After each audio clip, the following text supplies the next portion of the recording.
বাংলাদেশের রাজনীতিতে তীব্র ঝড়, ক্ষেপে উঠেছেন সেনাপ্রধান জেনারেল ওয়াকারুজ্জামান।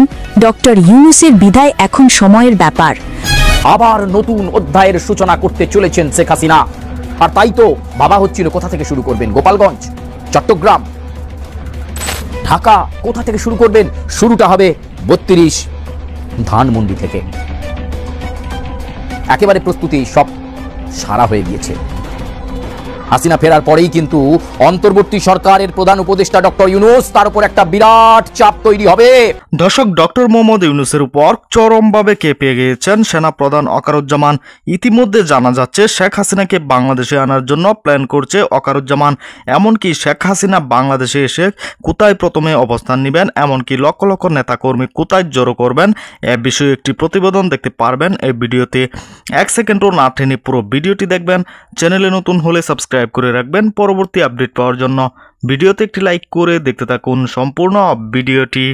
ব্রেকিং নিউজ, বাংলাদেশের রাজনীতিতে তীব্র ঝড়, ক্ষেপে উঠেছেন সেনাপ্রধান জেনারেল ওয়াকারুজ্জামান। ডক্টর ইউনূসের বিদায় এখন সময়ের ব্যাপার। দর্শক, একের পর এক চমক আসছে ঢাকার ক্ষমতার করিডর থেকে।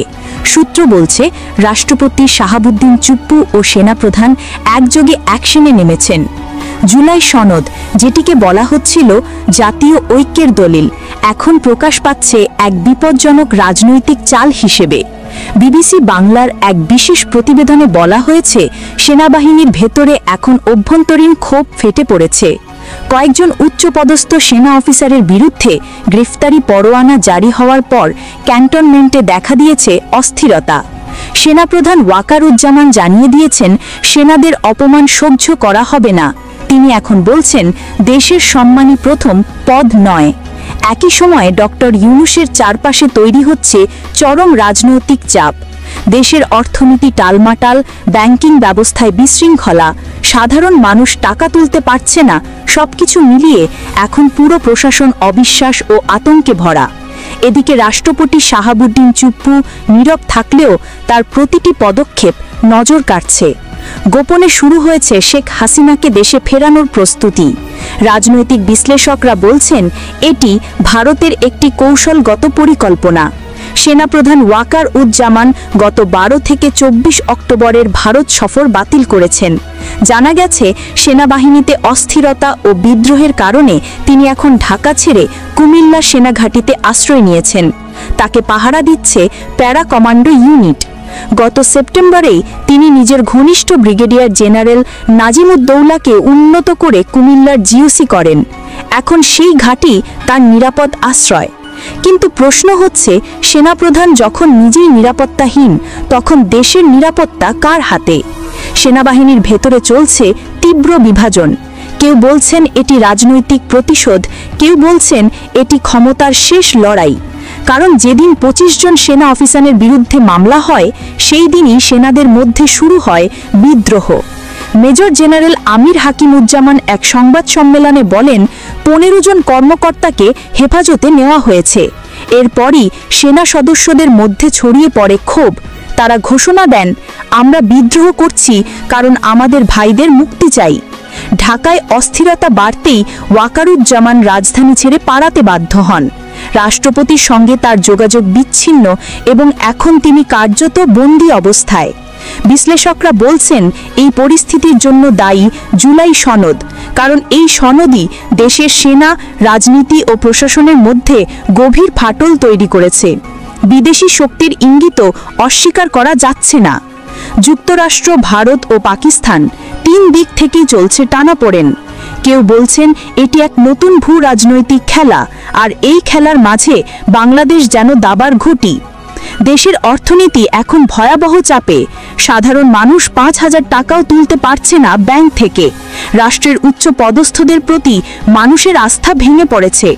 বিদেশি কূটনৈতিকরাও এখন দ্বিধাগ্রস্ত, বাংলাদেশের স্থিতিশীলতা ফিরবে তো?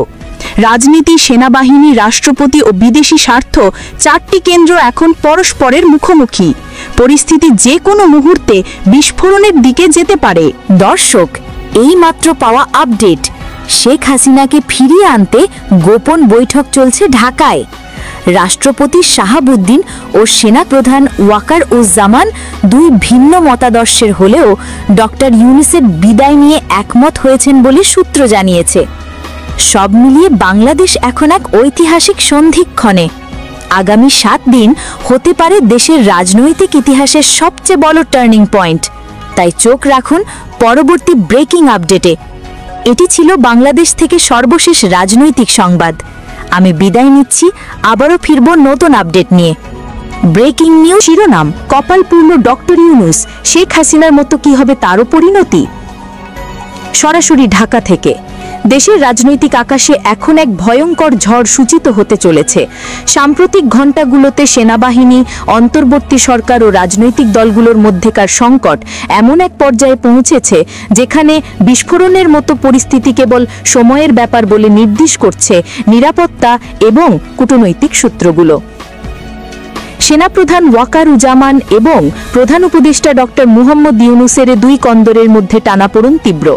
উৎস বলছে বর্তমান সম্পর্ক তিক্ত এবং যে কোনো মুহূর্তে মুখোমুখি সংঘাতের ঝুঁকি রয়েছে। যে ঝড়ের ধাক্কা আপনার আমাদের সবার উপর পড়তে পারে সেটি এখন ঘন বসন্তের মতো কোলাহল করছে। পরিস্থিতি বিশ্লেষকরা 3টি সম্ভাব্য পথ চিহ্নিত করেছেন। 1. আইনগত ও সংলাপ ভিত্তিক সমাধান। 2. জরুরি আইন প্রয়োগ করে ক্ষমতার পুনর্বিন্যাস। 3. এবং সবচেয়ে উদ্বেগজনকটি দলীয় সংঘাতে লুপ নেওয়া, যেখানে কোনো পক্ষ সহজে সরে আসবে না। এই 3-এর যে কোনো পথই দেশের জন্য গভীর প্রভাব বিস্তার করবে। বিরোধী দলগুলোও চুপ করে নেই। বিএনপি পরিবেশকে দেখে সাবধান বার্তা দিয়েছে, বলছে প্রশাসন ও সশস্ত্র বাহিনীর সঙ্গে সুসম্বন্ধ বজায় রাখতে হবে, কারণ দীর্ঘমেয়াদী অরাজকতা কোনো পক্ষকেই রাজনৈতিকভাবে উপকৃত করবে না, তা শুধু সাধারণ মানুষকে রুগ্ন করে তুলবে।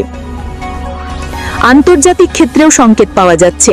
জাতিসংঘের মানবাধিকার পর্যবেক্ষণ দল গত কয়েক মাসে যে উদ্বেগ ব্যক্ত করেছে সেগুলো এখনো বৈধ এবং স্থানীয়ভাবে প্রতিধ্বনিত হচ্ছে। বিশেষত যারা অভিযোগ তুলছেন গুম, নির্যাতন এবং নির্বিচার গ্রেপ্তার, এসব বিষয়ে আন্তর্জাতিক মানদণ্ড মেনে নিরপেক্ষ তদন্ত করতে জাতিসংঘের আহ্বান বাড়ছে। অনেকেই প্রশ্ন করছেন, আন্তর্জাতিক অপরাধ ট্রাইব্যুনাল কর্তৃক নতুন করে করা চলমান পদক্ষেপগুলো কি যথাযথ? সেনাবাহিনী বলছে ট্রাইব্যুনালের কার্যপ্রণালীকে তারা আইনি ও সাংবিধানিক দিক থেকে প্রশ্ন করেছে, কারণ ৭১-এর প্রেক্ষাপটেই ট্রাইব্যুনাল স্থাপিত হয়েছিল।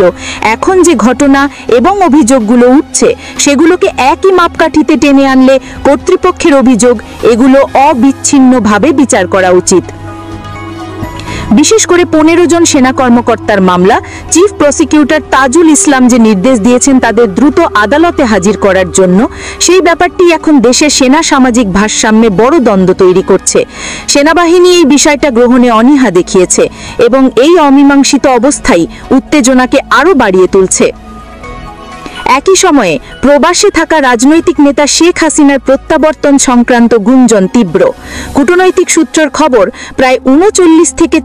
সম্মানিত দর্শক, সম্পূর্ণ ভিডিওটি দেখলেন, অবশ্যই বুঝতে পেরেছেন ভিডিওটি গুরুত্বপূর্ণ ছিল।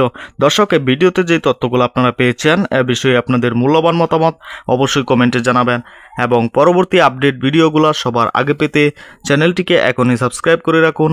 এই মুহূর্তে বিদায় নিচ্ছি, দেখা হবে পরবর্তী কোনো ভিডিওতে। সে পর্যন্ত ভালো থাকুন, সুস্থ থাকুন। আসসালামু আলাইকুম।